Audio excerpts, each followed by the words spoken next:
En esta ocasión vamos a conversar sobre el niño con mocos. El niño con mocos que debimos titular niños sin mocos, que es lo infrecuente, porque lo más frecuente es que nuestros pequeños, cuando comienzan sobre todo a ir a la guardería, cuando comienzan a ir al colegio, pasen los primeros años de su vida saliendo de un catarro, de un proceso viral, de moco en moco. Es una mucosidad productiva constante y a veces los padres se desesperan y nos desesperan a nosotros también los pediatras, los médicos generales, quienes les atendemos, porque llega un momento en que la insistencia en qué pasa, cómo le quito el moco, es tanto que algunas veces algunos sucumben y empieza la medicación para algo que a lo mejor no necesitaba ser medicado. Por eso he querido invitar, porque siempre no es tan sencillo los mocos o los catarros o el COVID, porque también está el COVID, está el resfriado común, está la influenza y algunas alergias. En esas cuatro entidades y en muchas más se pueden producir los mocos y a veces se complican. Y por eso he querido invitar a una experta. La doctora Jacqueline Alvarado es pediatra y es otorrinolaringólogo, graduada en Venezuela, en la Universidad Central de Venezuela, donde incluso estuvo como directora del posgrado de ORL, otorrinolaringología pediátrica, en el Hospital José Manuel de los Ríos, donde yo tuve oportunidad también de formarme en dermatología pediátrica. La doctora además ha sido presidente de la sociedad allí en Venezuela, la Sociedad de Otorrinolaringología, fue también coordinadora del capítulo de sinusitis del consenso venezolano y entiendo que todavía coordinas eso porque llevas cuatro temporadas, ¿no? En el consenso venezolano de infecciones de ORL. Exacto, eso Sí. continúa. Yo hice 4 temporadas, Sí. cuatro ediciones. Ujú. Vale, y también es autora de múltiples trabajos sobre rinosinusitis pediátrica, otras entidades que afectan al área rinosinusal. También sabe mucho de biofilm, que me gustaría que tocaras ese tema un poquito, sobre fibrosis quística y también sobre el reflujo faringeo-laringeo, que es bastante frecuente y muchas veces pasa desapercibido. También ha sido presidente de la Asociación Venezolana de Anomalías Craneofaciales en Venezuela, por supuesto, y actualmente se desempeña como, está en Estados Unidos residiendo, y se desempeña como secretaria general de la Sociedad Panamericana de Otorrinolaringología y de cirugía de cabeza y cuello, ¿verdad? Sí, Además de ser consejera regional para Latinoamérica de la Academia Americana, American Academy de Otorrinolaringología. Bienvenida, Jacqueline. Comienzo por lo más sencillo. ¿Cómo abordar el proceso de los mocos? ¿Cómo explicarle a los padres e incluso a muchos médicos que los mocos es algo fisiológico, que la producción tiene que estar allí así como se producen las lágrimas, que no se deben frenar y que más bien debemos hacernos amigos de los mocos, del pediatra y de los mocos? Bienvenida. bueno, primero es un placer y gracias por la invitación. De verdad que te felicito por esta innovación y de la constancia que tiene de este canal de YouTube y de actualización. Bueno, con respecto a los mocos, normalmente nosotros producimos 1 litro de moco y nos tragamos 1 litro de moco. El detalle es que cuando ese moco lo empiezas a sentir, o sea, porque normalmente en vida normal tú no tienes que saber que te estás tragando 1 litro de moco, pero cuando sientes que te estás tragando ese moco o está saliendo ese moco, algo está pasando. O hay una hiperproducción de moco o hay una obstrucción que el moco no deja pasar. Y en los niños generalmente lo más frecuente es por el problema inflamatorio, por la parte de hiperproducción. Claro, podemos tener un recién nacido que nació y tiene muy estrechos los huequitos hacia atrás de la nariz, las coanas. Entonces, claro, ahí vas a tener que no puede respirar bien o el corredor de la nariz también es muy estrecho. Él también va a tener obstrucción para respirar y ese moquito para fluir. Y hablando de esas, cuando quieras me interrumpas, Sí. me interrumpes, pero cuando hablando de eso, un fenómeno que hubo mucho con ahora con la pandemia que aprendimos muchas cosas que no había forma de aprenderlas. Y es que te das cuenta que la modernidad incrementó a los niños con moco. ¿Y por qué les digo? Porque estos niñitos que estaban guardaditos en su casa, que no podían salir a los hospitales, no llega, o sea, esos niñitos no tenían moco. No sé qué, las mamás dicen, una maravilla. Los niñitos con asma disminuyó las crisis, la rinosinusitis, todo eso disminuyó. Y porque hay un factor ambiental importante, un impacto ambiental que hace que se inflamen esas mucosas de la nariz.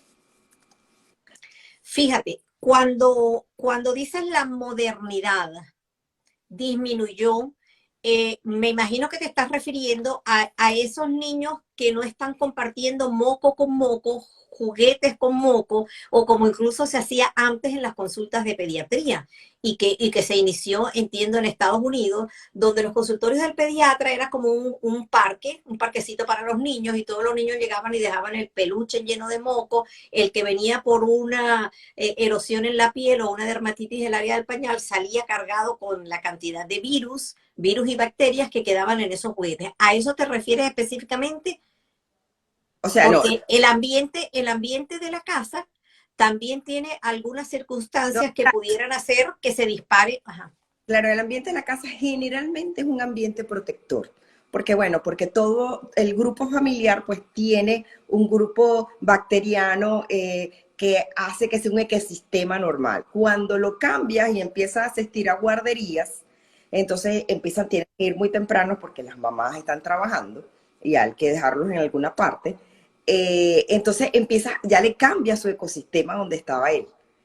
Y es cuando empiezan esos cambios, muchos niños sufren en ese cambio y por eso es que le aumenta pues las patologías a nivel, sobre todo en la parte respiratoria, tanto superior como inferior.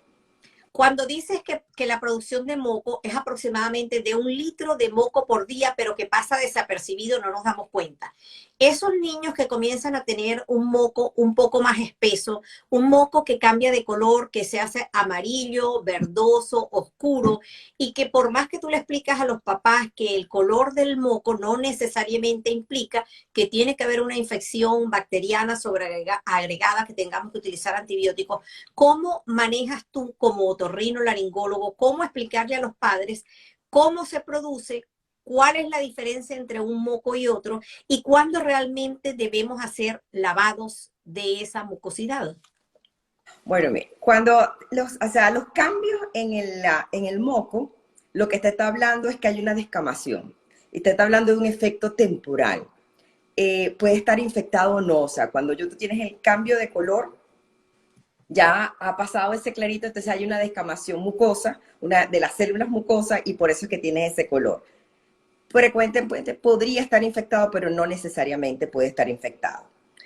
¿Qué es lo importante? Lo importante es que nosotros en todo lo que es cavidad nasal y paranasal, lo que queremos es ventilar, fluidificar, porque lo que se estanca se infecta. Además, le quieres dar calidad de vida al paciente, al niño que respire, y por eso tienen las mamás, yo lo que quiero es que respire.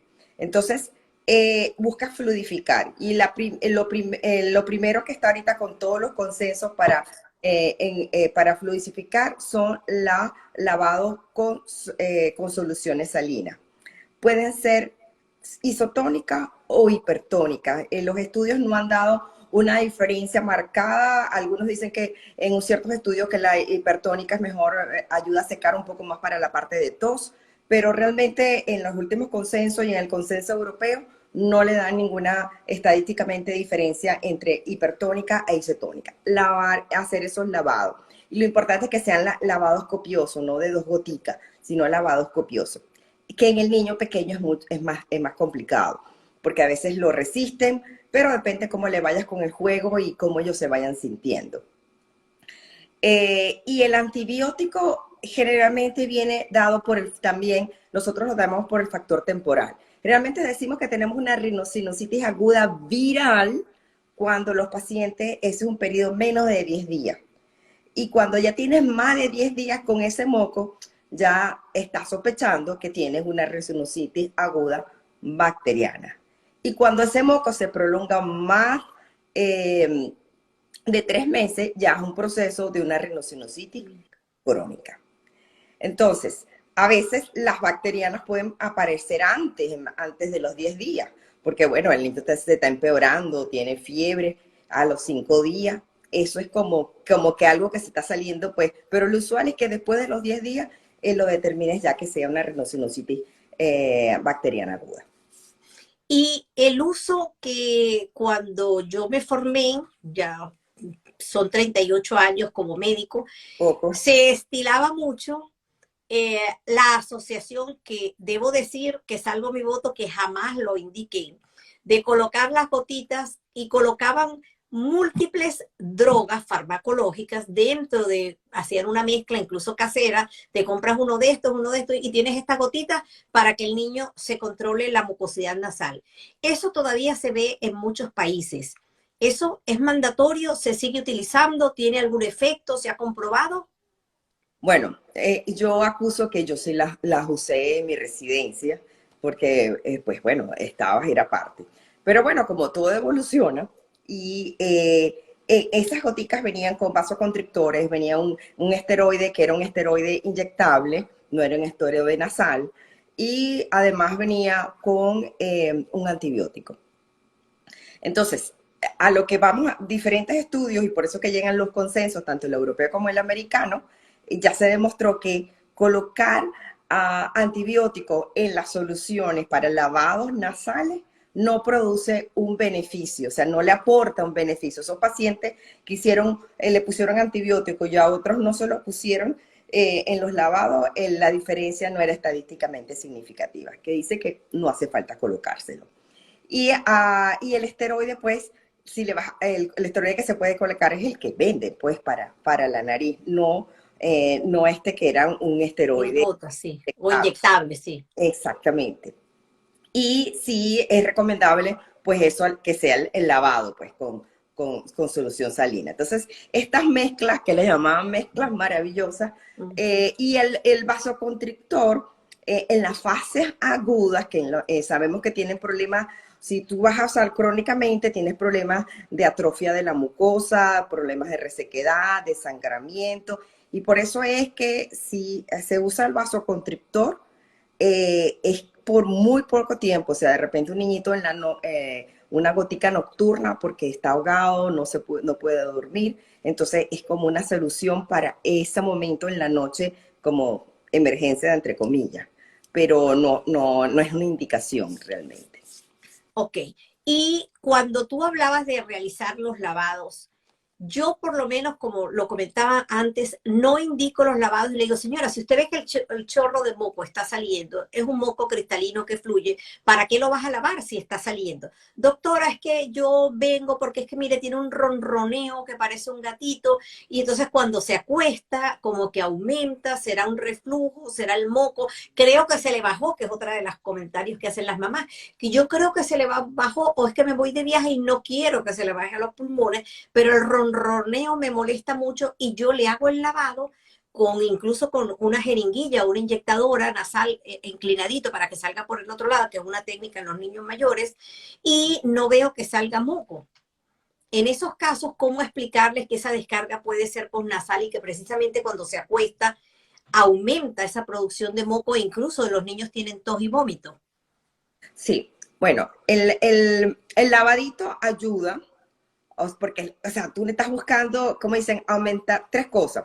Quieres aumentar el clearing mucociliar. El clearing quiere decir el lavado de ese sistema nasal que tiene unos pelitos microscópicos que son cilios, que ellos en la punta, ellos van a hacer que el moco Mover.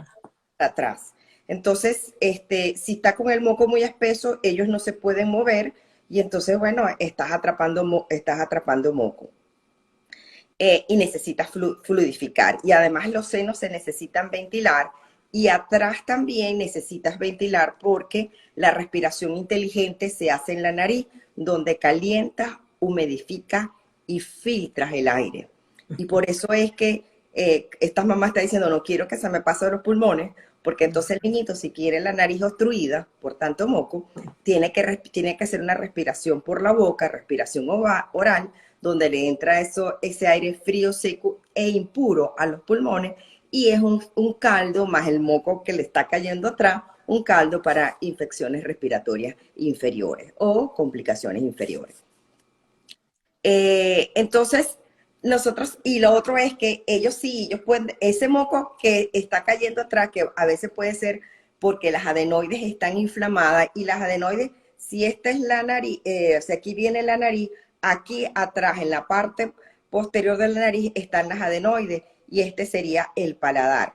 Entonces, si están las adenoides y ellas están inflamadas, está cayendo ese moco hacia atrás, pero también sale hacia adelante. Entonces es un moco anteroposterior. Y cuando el niñito se acuesta, por supuesto, se siente ahogado con ese moco que se está tragando o que no se puede tragar. Y es importante, a veces esas adenoides tienen un tamaño muy pequeñito, pero son muy productoras de moco, y una causa muy importante de producción constante de moco de esa adenoide o inflamación constante es por un llamado biofilm. El biofilm, si quieres. Explícanos de una vez qué es el biofilm en términos como deben ser científicos, pero también que todos los que no son médicos que están conectados nos comprendan. Bueno, el biofilm es que las bacterias se volvieron muy inteligentes, porque ellas van así como las computadoras que van desarrollándose automáticamente. Los biofilm también se volvieron muy inteligentes y se crearon un búnker. Entonces, las bacterias crecen dentro de ese búnker, y el búnker es una capa de azúcar, de mucopolisacárido, de azúcar. Entonces tú le puedes mandar todos los antibióticos que tú quieras y eso no llega a ese búnker, no penetra. Están metidas esas bacterias ahí. Pero como ellas están creciendo y se reproducen tanto, de repente se abre ese búnker y es cuando produce la infección, pero ya están otros búnkeres que se produjeron en otro lado, se produjeron en otra parte, y claro, mandas el antibiótico, matas a las bacterias que salieron de este búnker, pero están otros búnker en producción. Y por eso es que ves esa recurrencia de infecciones en esos niñitos. Y la única manera de eliminar esos biofilms es quitando el tejido que tiene un biofilm. En el caso de las adenoides, es quitando las adenoides, aunque sean chiquiticas, pero si tienen biofilm o como por infecciones recurrentes, hay que quitarla. Interesante la producción, repito, de 1 litro de moco. Saber que ese moco es uno de los principales alimentos en pediatría, porque el moco, hay mamás que dicen, pero es que no lo bota, doctora. Señora, si no lo bota por delante, por la nariz, o escupiéndolo, porque son niños pequeñitos que no saben expectorar, no saben escupir, pues el niño se lo traga. Y eso es rico en proteínas, que no debemos comer moco, pero es rico en proteínas y en todo. Y me encantó cuando dijiste que la nariz está para calentar, para filtrar y para humedecer. Hay madres que llegan por X motivo y cuando yo veo al niñito está así, que se lo sientes, yo estoy haciendo el interrogatorio y sientes al niñito, ya él está en la camilla, y son niños que tienen esas fases adenoidea, como de recrecimiento de las adenoides que llamamos nosotros en pediatría, o los médicos que tienen la boca abierta, tienen el mentón a veces echado hacia atrás porque tienen malformaciones, y tú también perteneces al grupo precisamente, o entiendo que fuiste directora del grupo de altas malformaciones de cabeza y cuello, ¿sí? Claro. Entonces esas madres tienen, ustedes todos, la familia, los profesionales, advertirle que para eso está la nariz, porque es una forma de filtrar, de calentar y de humedecer, y enseñar a los niños a sonarse. Cuando hablabas del biofilm, que es un término que tiene pocos años, pero está en boga, y sobre todo ahora por la resistencia a los antibióticos, hay algunos autores que dicen que no deberíamos hablar de sinusitis, que nos quiero que nos lo definas ahora un poquito más en lo que es el concepto. Cuando una madre piensa en sinusitis, ¿y a qué llamamos desde el punto de vista médico sinusitis? ¿A qué se refieren? ¿A qué estructuras específicas? Hay algunos que dicen que no se debería hablar sino después de la adolescencia, que es cuando se neumatizan, ya no lo explicarás tú. Y hay otros que hablan de la no utilidad de los antihistamínicos. Unos lo indican para disminuir la cantidad de moco de ese fluido, de ese como cuando tenemos alergia, pero otros dicen que no porque tiende a espesar el moco, que sería cuando sí están indicados los lavados. Y otros hablan que el 60% de las sinusitis se superan solitas, así dejando que la naturaleza efectúe su curación sin que nosotros tengamos ninguna intervención medicamentosa, más que de los cuidados generales o lo que nosotros llamamos sintomático. O sea, si tiene malestar, pues le das un medicamento, una medicación, un paracetamol, un ibuprofeno, en fin. ¿Qué hacer? ¿Cómo definirlo? ¿Y cuándo realmente está indicada la intervención medicamentosa? Entonces, definición de sinusitis, y medicación medicamentosa. Y hay una tercera que me dijiste que ahorita no me acuerdo qué fue lo que me Bueno, ahí vamos saliendo.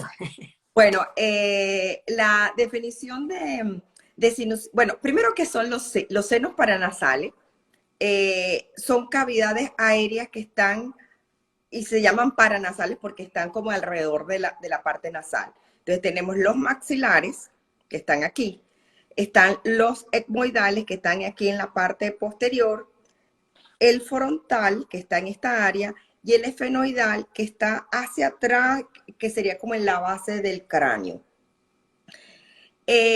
La finalidad de esos senos son, primero, al aliviarnos el peso de la cara, porque si no tuviéramos que caminar así, porque fuera muy pesado. Y de hecho lo siente cuando la gente está llena de moco en los senos, siente la cabeza pesada. Y la otra cosa muy importante para los senos es la cavidad de resonancia. Por eso es que un cantante no puede tener sinusitis, porque no va a cantar bien. Esa es nuestra cavidad de resonancia y viene la voz, pero los senos paranasales tienen que estar intactos. Entonces, esos senos tienen que estar llenos de aire. Y además, ellos también nos ayudan en la parte de la ventilación, como le dice, pulmonar, porque ellos están en esa caja donde ellos están ventilando en esa expiración y en esos cambios. ¿A qué llamamos sinusitis? Cuando eso se inflama. Y ahora no se llama sinusitis, sino rinosinusitis, porque la mucosa de la nariz más la mucosa de los senos paranasales es la misma, exactamente la misma. Un epitelio estratificado cilíndrico ciliado, es decir, que tiene unos pelitos en la superficie que va arrimando el moco que tiene que salir por un huequito. Y eso es, como dicen, las autopistas de moco, porque eso normalmente tiene que pasar. Ellas están cubiertas de un moco suave. Ahora, cuando se inflama esa mucosa, se empieza a producir más moco, esos cilios se quedan atrapados con ese moco espeso, o al revés, se producen tanto que no llegan a la punta del moco y no pueden moverlo, y se empieza a acumular ese moco en la nariz, se empieza también la producción en el nasal, y si esa producción de moco tiene menos de 10 días, es lo que llamamos que fue un virus que nos inflamó, y con solución nasal, con tratamiento con acetaminofén o con cualquier otro para el malestar general, ese paciente pues va a evolucionar bastante bien.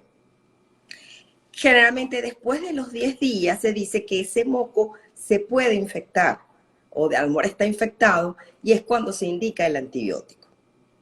Pero eso es en la rinosinusitis aguda y tiene razón que el paciente con o sin antibiótico, esa sinusitis puede, que sea bacteriana inclusive, puede llegar a un término. La diferencia es que con antibiótico el paciente en 5 días se siente mejor y sin antibiótico va a durar como 3 semanas para poderse recuperar.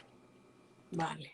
Y la otra cosa es que el 30% de los pacientes que no se les da antibiótico en una rinosinusitis aguda bacteriana se pueden complicar. Por eso es que se les da antibiótico, para tú cubrir ese 30% de pacientes que se pueden complicar. Esa es la idea. Y no darle antibiótico a los que son virales para no crear resistencia bacteriana. Y lo otro es que actualmente, y eso es del último consenso 2020, 2021, 2020 y 2021 de RICAR, es que no se indica antibiótico para la rinoceronositis crónica. Solamente tratamiento antiinflamatorio, y si tiene alguna reagudización es que se le indica antibiótico. ¿Y cómo saber que hizo una reagudización? La crónica. Por ejemplo, crónica es que el paciente tiene esos niñitos, ese niñito que llama, no, doctora, toda su vida ha sido mocoso. Medio pasa como 2 o 3 días, pero ese siempre tiene moco o se está tragando un moco. Ese es un niñito que tiene una rinoceronositis crónica. Y la reagudización es porque él llega hoy y tiene fiebre, se siente con mucho malestar. Ya no es el mismito niñito mocoso de siempre. Entonces es cuando le bajan de antibiótico en ese momento.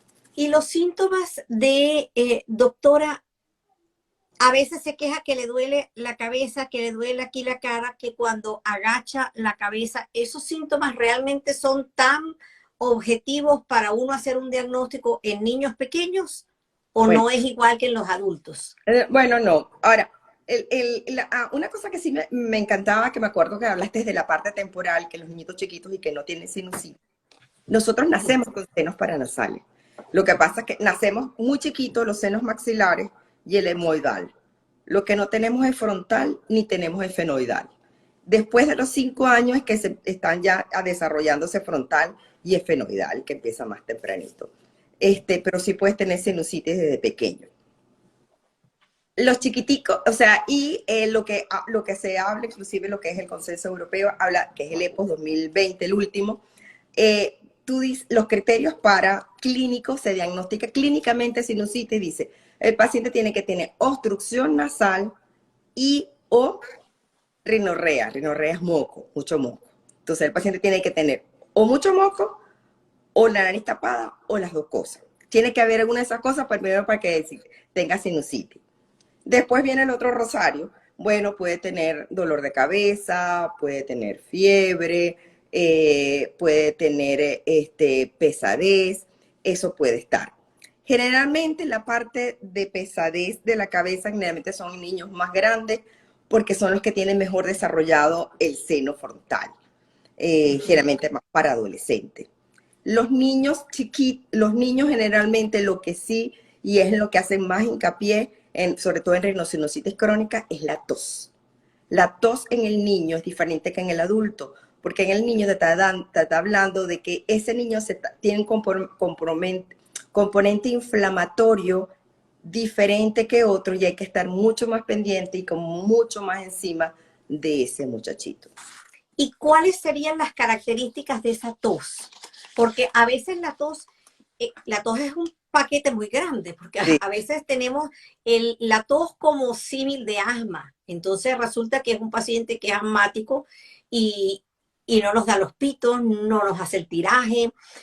La tos puede ser porque tengo un cuerpo extraño en el oído, la tos puede ser porque tengo una otitis, puedo tener, bueno, incluso cuerpos extraños. ¿Cuál sería esa característica que nos pudiera orientar a nosotros a que la tos, en este caso, sería una tos de una rinosinusitis? Bueno, fíjate, las tos siempre bueno, tienen sonidos, ¿no? Y el de la tos de la rinosinusitis generalmente es por una hiperactividad que está cayendo aquel gotico que está irritando esa vía aérea. Por supuesto, el componente, todo que dices, bueno, el niñito lo veo mocoso, y eso te va ayudando. Y no sabes que tiene, por supuesto, una cosa no necesariamente compite la otra, porque a lo mejor el niñito es mocoso y se tragó algo, y lo sientes con el pitico. Ya. Eso, una cosa no compite con la otra. Pero bueno, en términos generales, pues va en conjunto con toda la clínica del paciente. Entonces, una vez que tenemos esa clínica, esos síntomas, esos hay hallazgos que pudiéramos nosotros ver por fuera a través de la nariz que nos sugirieran el proceso infeccioso de los senos o no. Y lo otro es cuáles serían esas exploraciones complementarias, porque también hace muchísimos años, cuando yo estudiaba, te pedían, incluso tú pedías, ¿no? Necesito una naso, fronto, mentón, nariz, naso, mento y la lateral, que eran las radiografías para los senos paranasales. Hoy en día a mí me asusta, incluso cuando, y yo creo que las cuento con los deditos que tengo de manos y pies, yo casi nunca indico una radiografía en un niño, sobre todo desde el punto de vista respiratorio, porque prevalece la clínica, ni cuando estudiaba tampoco. Pero sí que se utilizaban mucho ese tipo de proyecciones en los niñitos para estudiarlos. Hoy en día eso sigue siendo así. Bueno, el diagnóstico de la rinoceronositis es clínico, completamente clínico. O sea, si usted tiene ese niñito con obstrucción nasal, tiene moquito, puede tener tos, puede tener dolor de cabeza, eso ya tienes la clínica y el factor temporal de cuánto tiempo tiene ese moco y esa obstrucción. Eso, le vas a poner tratamiento. Pero cuando le manda, y claro, si lo ve el otorrinolaringólogo y le exploras la nariz, el pediatra o el médico general nada más con levantar punta de nariz puede explorar y ver cómo están los cornetes y si hay alguna obstrucción y cómo es la calidad del moco. Generalmente nosotros otorrinolaringólogos en la consulta pues vemos con el endoscopio cómo está en la salida del moco. Sabes que tenemos cornete inferior que estaría aquí y el cornete medio por acá. Y en ese cornete medio es la entrada a los senos paranasales. Entonces nos asomaríamos con el endoscopio a ver cómo está esa ventilación, esa salida de ese moco a nivel del meato medio. Si hay un moco espeso, si está nada más inflamado, eso ahí ya nos habla de sinusitis, o bueno, si hay un pólipo. También el último consenso nos habló de que ese estudio con el endoscopio tiene muy buena especificidad, o sea que si tú encuentras ese moco saliendo del meato, eso es sinusitis. Lo que tiene es baja sensibilidad porque hay muchos casos que son falsos negativos, o sea, pero te ayuda para explorarlo. La pregunta es, ¿cuándo haces el estudio radiológico? Primero, tomografía ya no las hacemos. ¿Por qué? Porque una tomografía, perdón, radiografía simple, no las hacemos, porque es una masa de tejido de hueso uno sobre otro y no te da definición. Entonces, al paciente no se le hace. ¿Cuándo se lo indica?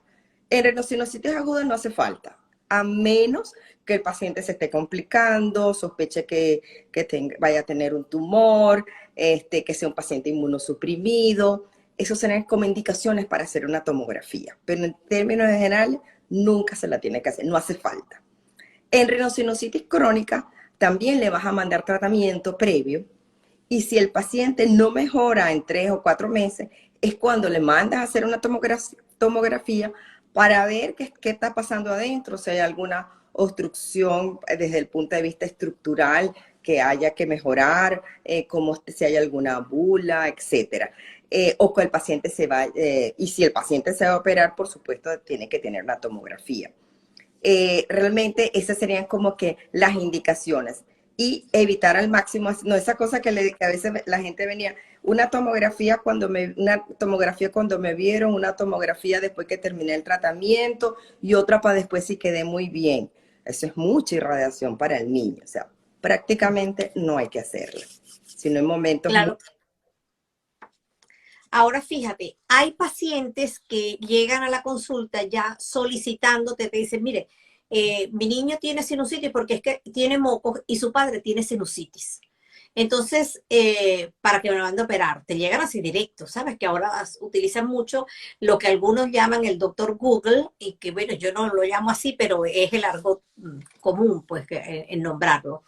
Y te llegan pidiendo esas exploraciones, pero hay algunos niños que realmente cuando interrogas a la madre te dicen que como que cuando están durmiendo parecen un cochinito, ese el ronroneo y se quedan.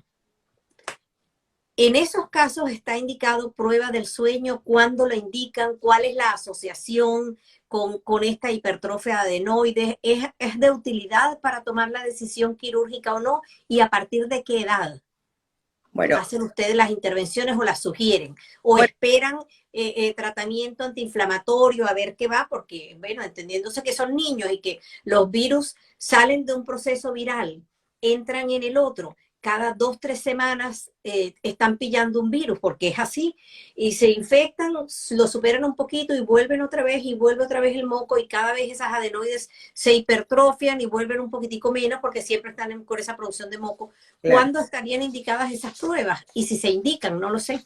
sí. Bueno, lo ideal es que el niño no sea mocoso. Y si un niño es mocoso, hay que ver por qué. O sea, o si es porque tiene un problema de déficit de inmunoglobulina, o sea, de defensas, o porque tiene algo que está obstruyendo. Como le dije, la SMOC es por hiperproducción o por obstrucción. Entonces hay que empezar en conjunto. A veces nos vamos todos con el otorrino o trabajamos en conjunto con el alergólogo a ver qué está pasando con las defensas del niño. Y la otra cosa muy importante, evaluar el control ambiental. Las cosas o sea, los fumadores ambientales, como digo yo, esos nebulizadores ambientales no funcionan con los niños porque, como dicen, donde está un niño, nadie puede fumar, ni en el balcón. Eso tiene que fumar para un parque. Y la ropa con que llegue, pues esa va directo a la lavadora. El último vídeo, por cierto, que les invito, aprovecho el momento para invitarlos a suscribirse al canal de Piel a Piel, todo pegadito en una sola palabra. El último vídeo fue sobre humo del tabaco, porque realmente hay cosas que la mayor parte de la gente y sobre todo de los fumadores desconocen. Claro. Entonces, Y la otra cosa es, por ejemplo, los niños, por ejemplo, la lactancia materna es un factor protector importantísimo y bueno, eso es un factor que evidentemente si el niñito no lo recibió, pues bueno, es un factor predisponente o en hándicap para él. Eh, la asistencia a guarderías, por supuesto, a veces uno le tiene que decir a las mamás, mira, mi amor, y sobre todo, bueno, en Venezuela de repente se podría funcionar más porque más grupo familiar tú no tienes, yo le decía, consíguete a alguien que te pueda, tu suegro, tu mamá, que te cuide, aunque sea este año tu niño en la casa, porque es que estaba en la guardería y esos niñitos pasaban de un moquito al otro, y es justamente por lo que expliqué anteriormente, de que se les pierde la protección familiar con la parte a las bacterias que están de protección familiar. Y entonces, me estaba preguntando con la parte de adenoidea, si nosotros cuando esos niñitos que están roncando y nos llegan a nosotros, lo primero, y como te llegué a decir, la mayor angustia era que vengo aquí para que me operen. Entonces uno los ve así y ok, vamos a empezar por lo primero. Primero es tratarlos, evaluarlos y después de todo ese periodo que generalmente no puedes, en un promedio de 3 meses, vas a volver a evaluar si ese niñito está mejorando, mejora algo o casi nada, pues. Y tengo la anécdota de un caso clínico que he presentado de un niñita aquí, esa aquí en Estados Unidos, que ya llegó de 3 años y ella que me opere ya, porque el seguro se me acaba y si tengo que operarla después, yo no tengo seguro, doctor. Y aquí pues es muy costoso. Entonces, cuando le hace una niñita de 3 años, y cuando ya la habían operado de adenoides, los senos completamente llenos. Y yo le digo, bueno, vamos a empezar. Y empezamos con tratamiento, se evaluó la parte de reflujo, se puso tratamiento, todo esto. Y la niñita vino a su control posteriormente y esos senos bellos, limpiecitos. Entonces, lo importante es justamente eso, empezar a evaluarlos completos y luego haces el control y si el tratamiento no funcionó, es cuándo lo vas a operar. Por eso que se dice que la primera, y eso también está en los consensos, tanto en el americano como en el europeo, que la primera línea de tratamiento siempre va a ser tratamiento médico. Y el tratamiento quirúrgico es cuando falla el tratamiento médico. La asociación de la hipertrofia, bueno, amigdalar también, pero de adenoides específicamente, con los trastornos del sueño, con la apnea del sueño. Y sí, claro, sí, no es que si este es el paso de la vía aérea y si yo tengo aquí la nariz y tuviera las adenoides grandes, entonces eso me queda muy reducido. Entonces tiene que abrir la boca para poder ventilar. Mientras más chiquito, la ventilación es más nasal. El bebé antes de los 6 meses es respiración absolutamente nasal. Y luego esto está grande, obstruido, y además le está produciendo malformaciones craniofaciales porque está abriendo todo el tiempo la boca, esos músculos están flácidos y va creciendo el paladar así en cúpula, porque la lengua no pega en el paladar. Entonces por eso es que llamamos a esos niñitos que son como carita de pajarito, llamamos niños respiradores orales. Antes también les llaman niños adenoideos por adenoides, pero realmente es un respirador oral que puede ser por cualquier otra cosa. Entonces, estos niños, ellos pueden tener apneas nocturnas porque llega un momento en que ellos están, y son los roncadores, que están durmiendo mal y que ellos pues no están ventilando. Los estudios de apnea del sueño, esto es todo el boom de la novedad ahora, son muy importantes, sobre todo en niños en que como que tienen otro contexto. Por ejemplo, hay niños, por ejemplo, que tienen síndrome de Down, o sea, y esos niños su musculatura es más flácida. Entonces tienes que ver si la apnea del sueño es solamente por la obstrucción o también por la flacidez que tiene en la parte posterior, aquí, aparte de la orofaringe. Entonces, Uh-huh. tiene que ayudar por otro lado. Entonces, en eso nos ayuda, o que la apnea tenga un componente central, es decir, porque la apnea puede ser central o periférica, o sea que el cerebro no está mandando bien la información para que respires y te quedas como aguantando aire, o porque el cerebro funciona todo muy bien, pero tienes una obstrucción a nivel periférico que no te deja ventilar. Entonces, por supuesto, esos estudios ayudan muchísimo a que te dice, pues la cirugía te va a ser excelente, va a funcionar perfecto y de aquí vas a salir muy bien después de la cirugía con respecto a tu ventilación. ¿Y a partir de qué edad, Jacqueline, se indicaría en Generalmente empezamos como en la parte de preescolares pequeños, los más chiquiticos muy más complicados, preescolares en promedio. niñitos de 3 añitos? Uh-huh. Fíjate que estoy recordando un casito de un bebecito de 6 meses, hijo de una paciente que me lo lleva porque el niño tenía su primer catarro, un niño que recibe lactancia materna exclusiva, estaba cumpliendo los 6 meses y estaba comenzando con el baby led weaning, ¿sabes? Alimentación complementaria. Y me lo lleva y yo le expliqué todo, mira, si tiene moquito y ves que cuesta sacarlo, es un moquito espeso, pues hazle sus lavados, se les explica cómo hacer el lavado, porque como dices tú, coger y poner 2 gotitas, eso no es un lavado, tienes que lavar realmente de manera que entre por una narina, colocado en posición, y luego ves cómo sale el chorro, incluso con aquella cantidad de moco, sobre todo cuando es un poquito espesa, por la otra narina que no estás utilizando para inyectar la solución fisiológica. Bueno, en la madrugada comenzó con un poquito de quebranto. Las mamás, sobre todo las que son madres por primera vez, ya el segundo, ya el niño tiene catarro, tiene todo y lo llevan cuando han debido traerlo antes, como nos pasa siempre a las madres primerizas. Pero el caso es que, bueno, ella volvió, va a la segunda vez, no se siente convencida y lo vuelve a llevar porque era la primera vez que se le enfermaba. Y la doctora en la urgencia le dijo, mira, ella le comentó, su pediatra lo vio y los tímpanos estaban bien a las 8 de la noche, pero a las 4 de la mañana esta decide que le va a colocar a un niño de 6 meses, solo lactancia materna, un toro activo, de esos niños que tú dices, este niño se ve bien y te sonríe, un niñito con sonrisa social de 6 meses que no te conoce en un ambiente conectado, ya eso son indicaciones, un niño que come, que hace su caca bien, que duerme bien, para uno no angustiarse, ¿sabes? Y se lo transmite, por cierto, a la madre. Entonces le dijo, mire, lo que pasa es que cuando usted le da la teta, la leche se le va a los oídos y le puso el antibiótico. Yo contesté, por supuesto, porque la madre la veo yo al día siguiente. ¿Qué le contestas tú a una madre en esa situación? Porque es que tenemos que contestar cosas que a veces tú dices, wow, esta nunca me la habían hecho en 30 y tantos años de servicio. O sea, la mamá le puso antibiótico al nené porque tuvo... No, fue a la urgencia, yo lo vi a las 8 de la noche y le dije, y yo les enseño, ¿sabes? Sobre todo cuando las mamás están temerosas y eso, y el conducto lo permite, tú traccionas, que esa es otra cosa, los niñitos de 4 o 5 años con esta generación de cristal, te dicen, me estás tirando de la oreja, me estás haciendo daño, ¿sabes? Y los papás, ¡ay! Le digo, mire señora, médico que no traccione el pabellón no le está viendo el tímpano, porque anatómicamente eso tiene una curvita para que no se metan allí los animalitos y todo. Le doy la clase, ¿sabes?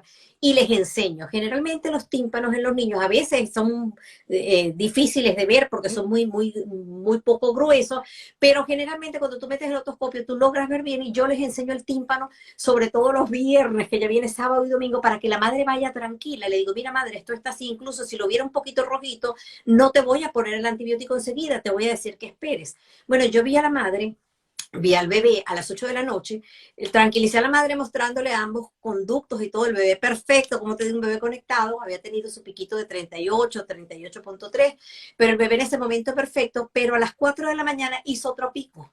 Y la madre angustiada, porque es primera vez que le pasa, ella se fue a la urgencia, y en la urgencia, la doctora que lo ve, le dice, te voy a mandar antibiótico. Entonces le dice, pero es que tiene una otitis. Bueno, no es que tenga una otitis, pero es que la leche suya, la lactancia materna, se le está yendo para el oído.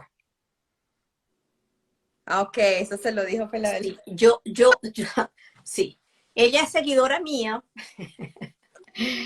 Y bueno, ahorita me acordé y dije, no, yo se lo voy a preguntar a la doctora, porque es que de verdad que a veces nos enfrentamos con situaciones que tienen que ser de razonamiento lógico, ¿sabes? Y en medicina todo cabe en lo posible, pero tú desde el punto de vista de otorrino, laringología, pediatra, con la trayectoria que tú tienes, perteneciendo a todos estos comités de actualizaciones, ¿qué se le puede contestar a una madre que va a un médico y se le dice una cosa y el otro le dice y te cambia totalmente el panorama y le manda el antibiótico? Bueno, sabes que siempre, bueno, ahí es una parte de irrupción médica que uno no quiere inmiscuirse con los criterios de otra persona, pero es importante uno poner la posición, pues bueno, mira, no es mi criterio, es el criterio de un consenso de mucha gente y de muchos expertos que revisaron muchos artículos y llegaron a esta conclusión. Entonces, si el niñito tiene muy buena conducta, pues esa, o está muy bien, puedes observarlo a 48 horas. Y si no está empeorando, también lo puedes esperar 48 horas para ponerlo antibiótico, y la razón es para no crear resistencia bacteriana. La leche materna jamás, más todo lo contrario, la necesita el bebé para prevenir otitis media recurrente y para prevenir sinusitis recurrente. O sea que la leche, o sea, más bien un factor protector, porque la forma que el bebé chupa esos músculos que están en el paladar, Macetero, sí, todos, sí. con la trompa de Eustaquio, pues tenga una abertura adecuada. Entonces, más bien eso, más bien es un factor protector. Eh, Cuando la gente pues se pone creativa, pues uno tiene que poner, bueno, mira, yo no voy a pelear lo del doctor, pero el consenso dice esto y da sol. Vale, sí, es bastante difícil. No sé si nuestros oyentes, las personas que nos acompañan, que veo que hay algunos médicos, hay personas de aquí de España, hay también de Venezuela, ¿tienen alguna pregunta para la doctora en relación a los mocos y cómo hacer? Bueno, Si no, las mientras tengan, recomendaciones finales. ¿Qué hago con mi ok, niño mocoso? bueno, ¿qué hago con mi niño mocoso? Primero tiene que ir, evidentemente, el primer escalón siempre es el papá. El papá, el papá médico del niñito es el pediatra. El primero escalón es ir al pediatra, si es un niñito mocoso, y pues el pediatra, pues yo tengo amigos pediatras que me encantan, porque ellos cuando llegan, ese paciente llegaba así de librito, y le voy a poner algo, no, ya eso me lo mandó el doctor. Y en donde el pediatra lo va a evaluar, qué es lo que, por qué puede tener muco, las causas etiológicas, le pone tratamiento para ventilar, se le pueden los esteroides nasales, eso fue la cosa que no tocamos, que fueron los esteroides tópicos nasales. Tienen estudios de bioseguridad bien importantes, hechos en niños, de que no tienen alteración del crecimiento, del desarrollo. Y son importantes, por ejemplo, en rinocinositis crónica se tienen que mandar entre 1 y 3 meses para poder, antes de las 2 semanas en rinocinositis crónica no va a tener respuesta. En rinocinositis aguda se puede mandar entre 5 días y 1 semana el esteroide tópico, el spray nasal con esteroide. Eso pues va a desinflamar mucho la mucosa en conjunto con los lavados nasales. Que los antibióticos en lavados no tienen un beneficio. Lo otro es que el reflujo en los niños muy chiquiticos podría producir problemas rinosinusales o faringios y generalmente se le ve adentro en la boca como muy rojita.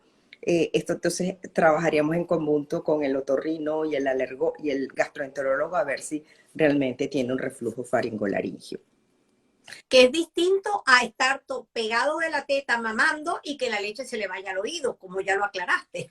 Es que eso no pasa, pues el que está mamando y se va la teta al oído, eso fue una creatividad. Lo otro es el manejo del ambiente, que ya lo has dicho, los aerosoles, y no hablamos de los nebulizadores. Bueno, o sea, nebulizadores humidificadores ambientales, generalmente los humidificadores ambientales, claro, depende del lugar donde estés. Por ejemplo, en zonas de invierno que se pone muy seco, a veces pues lo puedes utilizar porque tienes mucha resequedad. El problema de los nebulizadores es que a veces pueden ser creadores de hongo y entonces puede ser peor el remedio que la enfermedad. Entonces es ahí como con doble pinza. Y por supuesto, inhaladores esteroideos cuando el paciente tiene algún problema, pues también es una indicación, pero eso no es rinosinusal, sino cuando ya tiene el compromiso de vía aérea inferior. Y los antibióticos reservados cuando tengas más de 10 días con el moco, con dirías que tener una rinosinusitis por infección, por gérmenes, por bacteriana, entonces cuando indicarías el antibiótico. Y en rinosinusitis crónica no hace falta antibiótico. Y cuando estamos nosotros con un paciente en la consulta como médico general, como médico familiar, como médico pediatra, ¿cuándo derivarlo a una otorrinolaringólogo como tú? Bueno, primero paciente con obstrucción que no mejora con el tratamiento de esteroides inhalados, el tratamiento de lavados nasales, ese paciente sigue y no mejora. El paciente que el niñito mocoso que sigue mejora por 5 días, 6 días y vuelve otra vez. Entonces ya tú dices, bueno, esto se me convirtió en crónico, tengo que ver qué es lo que está pasando y a ver si hay una estructura que lo está alterando. Evidentemente sus pacientes roncadores que están con una respiración oral, eso los tienes que referir. Nosotros para la parte quirúrgica, nosotros generalmente y también publicamos, el doctor Stoloviski y mi persona publicamos en el 2021 un diagrama justamente de qué es lo que vamos a operar. Entonces, en los niñitos menos de 6 años, generalmente con rinosinositis crónica lo que se operan son las adenoides, porque es el biofilm que está ahí almacenado. Y en el quirófano pues se le hace lavado de los senos y ellos mejoran mucho. En lo que tienen 6 a 12 años generalmente van con adenoides y depende de si hay que meterse en los senos paranasales, abriéndolo o poniendo lo que llaman balón. Ahorita hay una técnica muy buena que es como un balón que se pone en la entrada del seno, lo abre y sale todo el moco y lo lavas y le queda la ventilación al seno. Y generalmente ya después de los 12 años, esos niños generalmente, ya adenoides prácticamente no es el factor condicionante para una rinosinositis crónica, entonces tienes que operar el seno, ya sea por balón o abriéndolo, dependiendo lo que tenga. Y aquellos pacientes que te dicen las mamás, doctora, ya fue operado de adenoides, pero se le reprodujeron. O doctora, la trataron con láser y le quitaron un porcentaje muy pequeñito. Bueno, es que, por ejemplo, y eso es lo que vamos, por ejemplo, los niñitos, a veces los menos de 6 años, los operaste las adenoides, pero vuelven otra vez con el proceso recurrente, entonces tienes que hacerle una tomografía a ver si hay algo que está obstruyendo la ventilación en el seno, que ya vemos que no fue el adenoide porque ya se las operaron, y entonces buscar esa ventilación del seno paranasal para que mejore. Pero sí, sí se estila esa intervención de no tratar completo, sino dejar un remanente y solamente resecar con láser alguna parte. No, adenoide y si la adenoide, si se va a operar, se opera completo. Si quedó un Que fue lo que dijiste antes, sí. Por eso te insistía, porque y recuerdo madres que han llegado fue y me porque dicen, se le quedó al cirujano, no lo vio, era muy chiquito. A veces quedan cosas tan chirriquitas, tan pequeñitas que no se vieron y como el niñito es tan hiperactivo, eso crece otra vez. Pero generalmente no son obstructivas las que crecen posoperatoriamente.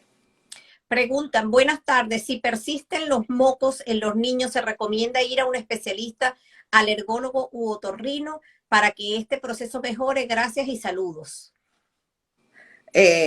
O sea, cuando tienes un proceso rinosinusal, puedes ir al alergólogo o puedes ir al otorrino. Claro, porque las alergias Trabajamos, también van a provocar moco y también se pueden infectar secundariamente, sí. nosotros trabajamos en conjunto. El alergólogo pues te va a hacer toda una evaluación a ver si tienes un componente alérgico, si tienes un componente de inmunodeficiencia, y eso va y te va a colocar tratamiento. Y generalmente cuando ellos consiguen algo estructural nos lo mandan a nosotros. Y si nos llega primero a nosotros, nosotros le vamos a poner tratamiento, también vamos a hacer esas evaluaciones, lo mandamos al alergólogo para que nos haga todas las pruebas alérgicas, o a veces en los consultorios pues también lo tenemos, y dependiendo pues hay que operarlos. Preguntan qué antialérgico de elección indicar. Bueno, mira, de antialérgico de elección, de verdad que todos funcionan. Siempre pues están que los de más nueva generación, que ya no son tan nuevos de paso, ya han crecido, que producen menos sololiencia, etcétera, o porque tienen una mayor, pero en términos generales pues no hay ninguna, y en los consensos no han dado prioridad por ninguno.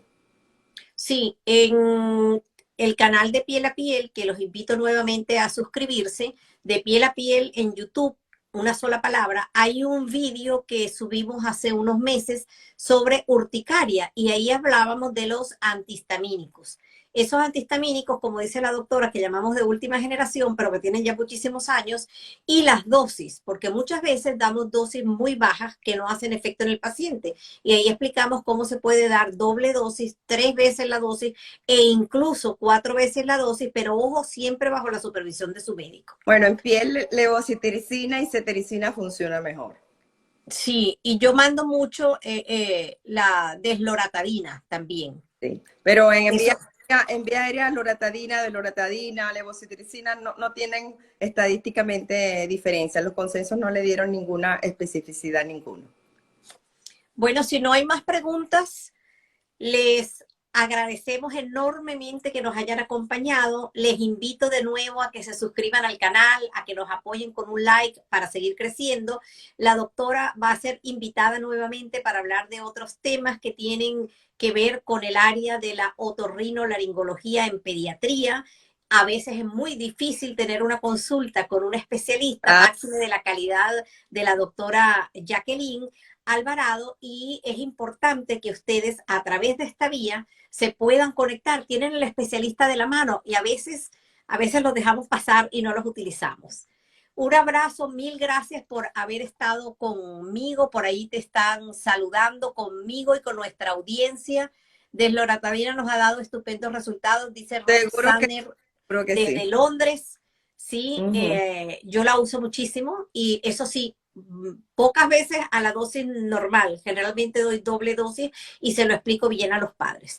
Un abrazo y mi agradecimiento. Te felicito porque eres una excelente representante femenina y además de eso a nivel internacional. Un Bueno, abrazo para todos y yo gracias por escucharnos. Recuerden que el vídeo pronto se lo vamos a colgar en De Piel a Piel en YouTube. Saludos, Roxaner, que está conectándose desde Inglaterra por lo visto.